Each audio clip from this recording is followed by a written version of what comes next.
এত টসটসে কাঁচামরিচ দেখে লোভ আর সামলাতে পারলাম না। ভাবলাম যে এই কাঁচামরিচ দিয়ে মজার একটা ভর্তা করে খাই। আর আমি যখন এই ভর্তাটা করে মানে বাসার সবাইকে খাওয়ালাম, বাসার তো সবাই মানে এত প্রশংসা করেছিল যে এই কাঁচামরিচ ভর্তা দিয়ে অনেকগুলো ভাত খেয়ে ফেলেছিল।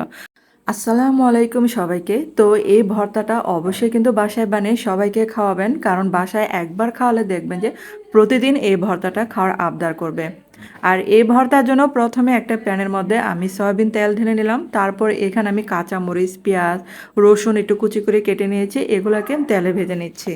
মুখে যেদিন রুচি থাকবে না সেদিন কিন্তু এই ভর্তাটা করে আপনি অনেকগুলো ভাত খেতে পারবেন। আর এই যে দেখেন, এটা কিন্তু প্রায় ভাজা হয়ে গেছে।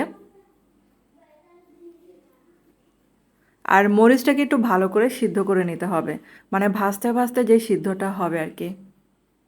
আর এখানে কিন্তু আর কোনো তেল লাগবে না, তো যে তেল দিয়েছি ওই তেলের কিন্তু ভাজা হয়ে যাবে এগুলা। আর বন্ধুরা, আপনাদের কাছে ছোট্ট একটা রিকোয়েস্ট, যারা আমার চ্যানেলে আজ নতুন ভিডিও দেখছেন কিন্তু চ্যানেলটাকে সাবস্ক্রাইব করতে ভুলে গেছেন, প্লিজ তাদের কাছে অনুরোধ রইল চ্যানেলটাকে সাবস্ক্রাইব করে আমার পাশে থাকতে পারেন। আর আমার তো ভর্তা অনেক পছন্দ। আর আমার মতো যারা মানে বিভিন্ন ভর্তা খেতে পছন্দ করেন তারা কিন্তু এটা অবশ্যই ট্রাই করে দেখতে পারেন। এটা কিন্তু ভাজা হয়ে গেছে। আর এগুলাকে এখন এই যে বাটনার মধ্যে বেটে নিয়েছে। আপনারা চাইলে কিন্তু শিলপাটা বেটে নিতে পারেন বা এগুলাকে ব্লেন্ডারও ব্লেন্ড করে নিতে পারেন। তো হাতের কাছে এই বাটনা থাকলে আমার অন্য কিছু ঝামেলা লাগে আর কি। তারপর এখানে স্বাদ মতো লবণ দিয়ে দিলাম আর এগুলাকে ভালো করে ম্যাশ করে নিচ্ছি আমি। আর কাঁচামরিচগুলো একটু ভাজলে কিন্তু সিদ্ধ হয়ে যায়। আর এই কাঁচামরিচগুলো ছিল একদম টসটসে, কি বলবো। তো মানে কাঁচামরিচ দেখে লোভে এই ভর্তাটা মানে করতে রাজি হয়েছিলাম। আর খেয়ে তো মানে সবাই অনেক প্রশংসা করলো। তারপর এখন কিছুটা ধনেপাতা কুচি দিয়ে দিলাম। তারপরে যে সবগুলো ভালো করে ম্যাশ করে নিলাম। আর এটাতে কিন্তু একদম মানে পেস্ট হবে না, তো শিলপাটায় করলে কিন্তু একদম পেস্ট হবে। তো আমার কাছে এরকমই করাটাই বেশি ভালো লেগেছিল। তারপর এটার মধ্যে কিছুটা সরিষার তেল দিয়ে নিলাম। ভর্তা যেহেতু সরিষার তেল না হলে পরিপূর্ণতাই পায় না।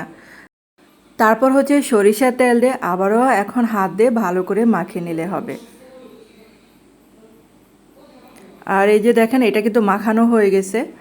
আর এই যে দেখেন, এখন হচ্ছে ভর্তা দিয়ে ভাত খাওয়ার পালা। তো গরম গরম ভাত নিয়ে বসে পড়লাম এই বাটনার মধ্যে। আর এই বাটনা পোছা ভাত খেতে কিন্তু অনেক মজা লেগেছিল। তো আপনারা কিন্তু ট্রাই করে দেখতে পারেন। আর আমার ভিডিও যদি আপনাদের কাছে একটু হলে ভালো লেগে থাকে তাহলে কিন্তু একটা লাইক দিতে ভুলবেন না। তো হয়ে গেল কিন্তু এই মজার লোভনীয় ভর্তা। তো আপনাদের কাছে কেমন লাগলো বন্ধুরা, অবশ্যই কিন্তু কমেন্ট করে জানাতে পারেন। আর এটা দিয়ে আপনারা অনেকগুলো গরম ভাত খেতে পারবেন বন্ধুরা। আমার বাসা তো সবাই এটা খেয়ে মানে এটার ফ্যান হয়ে গেছে। বলতেছে যে এটা এখন থেকে বেশি করে কাঁচামরিচ নিয়ে আসবে, যেহেতু শীতকাল আসতেছে, এখন অনেক নতুন কাঁচামরিচ উঠবে বাজারে।